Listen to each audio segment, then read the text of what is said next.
All right, AGT fans. Tonight was the semifinals. Well, one of four episodes, I believe, or less. I have to think about this. So they're going to put three people through, and you've got 16, 24 people who went through from Wildcard YouTube in the four quarterfinal episodes.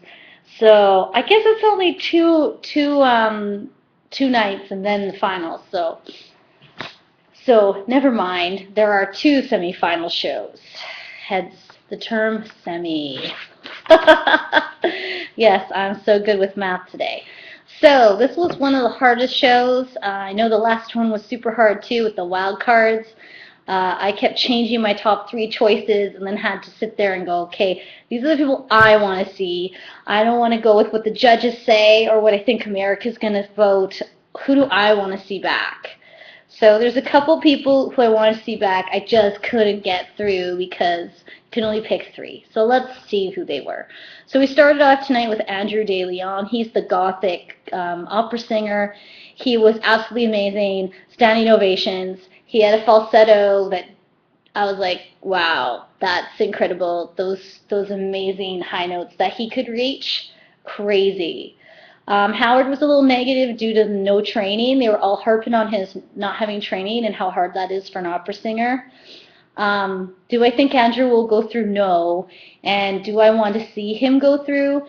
No, I don't really, because I think that there's a lot more talent, and I'd rather see some of those.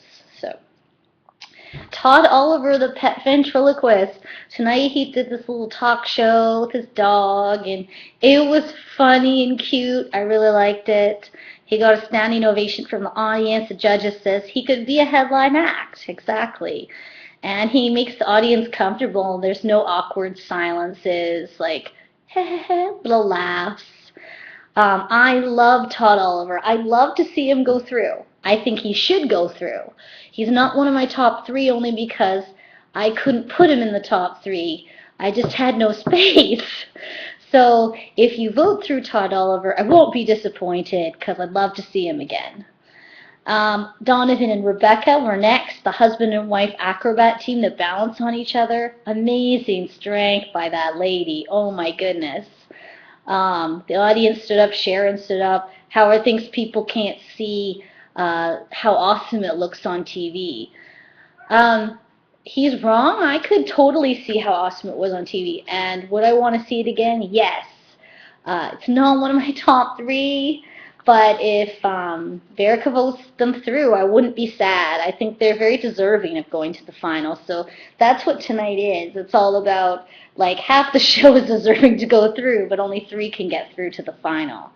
So I guess that leaves us with 6 performances in the final. That's kind of odd, but whatever. I just don't remember how it all goes down. Next up, Edon. The young singer's 14 years old. He started singing That's What Makes You Beautiful by One Direction, and I thought, oh God, why did you choose that song? It's so famous right now and so difficult, like, for someone to cover.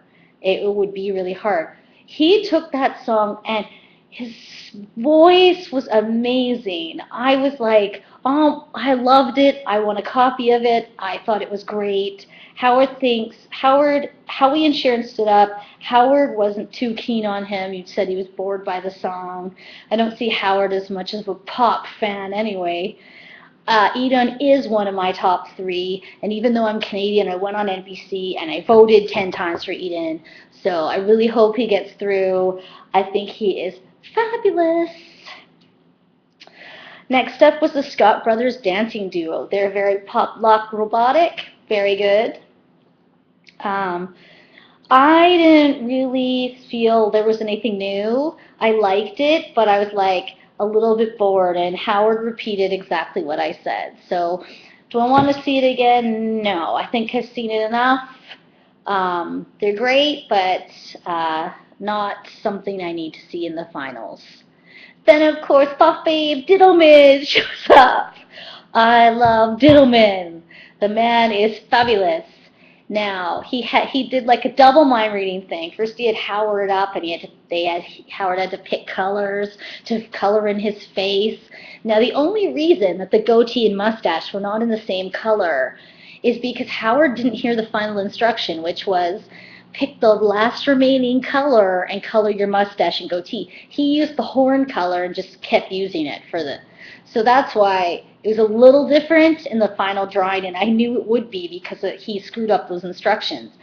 But he had the audience read their minds, and that's what I thought, except mine was a circle in the middle and a triangle on the outside. So he said it's one of those two things. And I think I understand why that happens. But Diddleman, once again, great showman, fabulous. I just love him. So yes, I voted for Diddleman like a crazy fiend. I want him to go through. Please, please, please, I need to see more Diddleman. Okay, Turf was up next. And, okay, let me just put this out here. I'm not a fan of Turf's dancing. I'm a fan of Turf and what he's gone through, and his story touches me. But I'm not a true fan of his style of dancing. So do I want to see it again? No, I don't.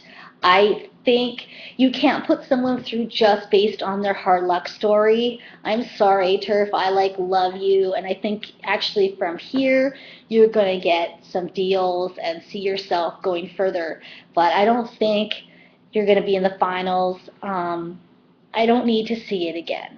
That's pretty much Howard kind of said it. He said it all. He says like, yeah, when you're on the street and you can keep doing the same movements because people keep going by, but people on TV have seen it before, and yeah, that's true. Next up was one of my favorites from the YouTube, Bria Kelly, 16-year-old country singer. She sang Perfect by Pink, and although I loved her voice, and I wouldn't mind her going through, I'd love to see her sing again. She's not she's not in my top 3, just because I just couldn't fit her there, and she wasn't my favorite. But if you put her through, I won't be disappointed. She's pretty good. Joe Castillo is the guy who wears the beret and draws in the sand. Tonight I was disappointed by his performance. Maybe because it only had technically like 3 drawings. There was the bird, the hands shaking, and the people hugging. That was it. I wanted more drawings, and more excitement. And Howard agreed with me. Seems Howard and I are on the same link, but later you will find out that he is not. Well, he and I don't agree on Eden. Like, I love Eden, but I don't agree with Howard. So, Joe Castillo, through or not through? Not through for me. I don't think he's going to go through. I don't really need to see him again unless he comes up with something new sand-wise. Next up was William Close and the Earth Harp. And the judges love him and think he's going to win the whole thing. And here's the deal with William Close and the Earth Harp. I'm getting bored of it. I've seen it a bunch of times. It's really cool how it's string throughout, and I bet if you're sitting in it, it's really amazing. On TV, I'm getting a little tired of its kind of like weird hippie band music. I'm not entirely sure how to describe it. But they love him. He'll probably go through, but I didn't vote for him because I really don't need to see him again. So if that makes a difference, don't do it. Next up was Tom Cotter, who's one of my favorites. He's in my top 3. He's a comedian. And tonight he took a chance by having Howie pick his category of comedy. And he was, again, hilarious. This guy is a professional. He doesn't make me feel like sorry for him that I have to like pity laugh. Like I'm full on laughing because he's really funny. So I hope he goes through. I voted for him, so I'd like to see him in the finals. And last of all was Academy of Villains, who are a dance group. And I've heard their music before. I'm pretty sure they've done the same music. And Slow on Power. I don't know if I saw it on So You Think You Could Dance or if I heard it on the show before, but everybody was on their feet. Sharon, well, Sharon was on her feet. Howie loved them. Howard, not so much. I like them and would love to see them perform. So if they do go through, that I don't have a problem with that. But they're not in my top 3. So to repeat my top 3, I would like to see again Edon, Diddleman, and Tom Cotter. So hopefully, I cross my fingers that those 3 will go through. It's a really hard night, and we'll see what America says. So till tomorrow, later.